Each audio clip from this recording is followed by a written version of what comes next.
రేవంత్ రెడ్డిని తిరుగుతుంటావు, కేటీఆర్ తిరుగుతావా? ఏం మాట్లాడినావు నిన్న సిక్స్ యాక్ట్లను విలేకరులతో?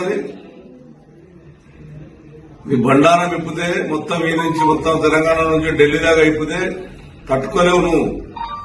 ఇప్పటికైనా మానుకో, ప్రజాసేవ చేసే ప్రయత్నం చేయి. అంతేగాని ఇష్టం వచ్చినట్టు నువ్వు మాట్లాడితే ఒప్పుకుంటాడో ఉన్నాడు. నువ్వు ఏం చేసుకుంటుంటే 10 ఏళ్ల కింద తెలంగాణ రాకముందు నేను ఆ రోజు పాట పాడాను, నల్లగొండ గద్దరుద్దని. ఆ రోజు అనుకున్నా నువ్వు నీ చరిత్రని. తొలిపాలైందులో తెలంగాణ మొత్తం ఏమైనా చూసుకుంటా. ఏ షాప్ రోజులు లేవు, ఏ బట్టల షాప్ లేవు, ఏ బంగారు షాప్ లేవు. ఇలా మేము కబ్జాదారమ్మా. నేను ఇందిరానగర్కి నాకు 4 రోజుల కింద ఫిక్స్ అయింది నాకు ప్రోగ్రాం. నాకు అక్కడ ప్రజలను కాపాడేది నేను. ఆధీనంలో ఉన్నటువంటి ఐడిపి ఆధీనం నుండి నిరుపేదలు బాధపడుతుంటే ఈ వస్తుంటే భయపడ్డారంట.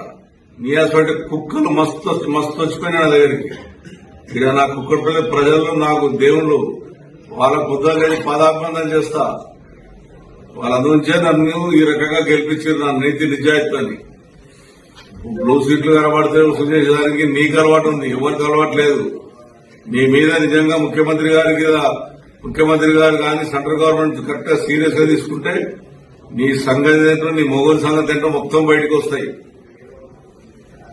ఇష్టం వచ్చినట్టు మాట్లాడితే భయపడ్డాడు లేడు. 6 గంటలు లేదు కూర్చుంటాను నేను. చూడండి, 6 గంటలు లేదు కూర్చుంటాను ప్రజల కొరకు. నాకు చరిత్ర ఉంది.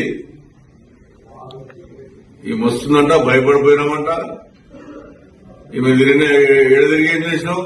రిజర్వేషన్ పోయినావు, రిలీజ్ చేసినావు, అక్కడ ఎమ్మెల్యే చేసినావు, ఎల్ఆర్ఏ చేసినావు.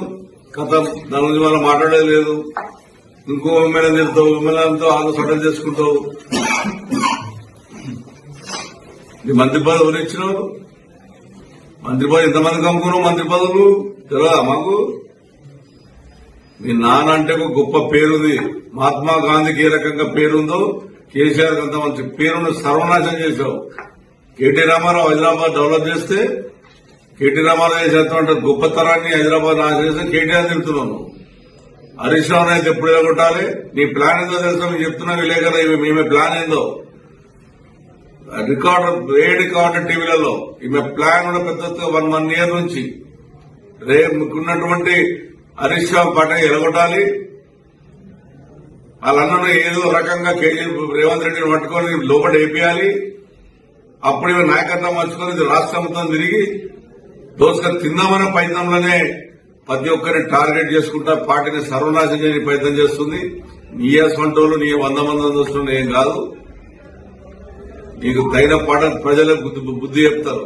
నువ్వు గెలిచింది ఒక్కసారి, సెకండ్ సారి గెలవ చేతగాలేదు నీకు. నీ అత్తారెడ్డి దగ్గర 10 మంది ఎమ్మెల్యేలు గెలిచి నువ్వు ఓడిపోయావు. మరి అంత పెద్ద ఉద్యోగకారుల మీద అంత ప్రేమ అభిమానం ఉంటే ఎమ్మెల్సీ తీసుకోకుండా నువ్వు ఈయనుండి నువ్వు ఉద్యమకారానికి బీజేపీకి ఈయనుండి వద్దన్నాడు. మేము ఉద్యమం చేయమని చెప్పినామా? నేను చెప్పాను ఎప్పుడైనా ఉద్యమం చేసినా? నా జీవితంలో ఉద్యమం చేసినా చెప్పారా? నేను ఆ రోజున టీడీపీ పార్టీలో ఉన్నాను. టీడీపీ సిద్ధాంతం కూడా పనిచేశాం. అంతేగాని నీళ్ళగా ఆ అబద్దాలు చెప్పి హైదరాబాద్ ఎమ్మెల్యేలంతా అవినీతి పరులంట. హైదరాబాద్ లేకపోతే తెలంగాణ లేదు. హైదరాబాద్ ప్రజలందరం కాపాడి ఇలా తెలంగాణ రాష్ట్రం బాగుండాలని కోరుకున్న వ్యక్తులు మేమందరం కూడా. ఇష్టం వచ్చినట్టు మాట్లాడుకుంటా, ఇష్టం చేసుకుంటా. నీ వ్యక్తిగతంగా మాట్లాడాలంటే తట్టుకోలేదు తల్లి, గుర్తుంచుకోను.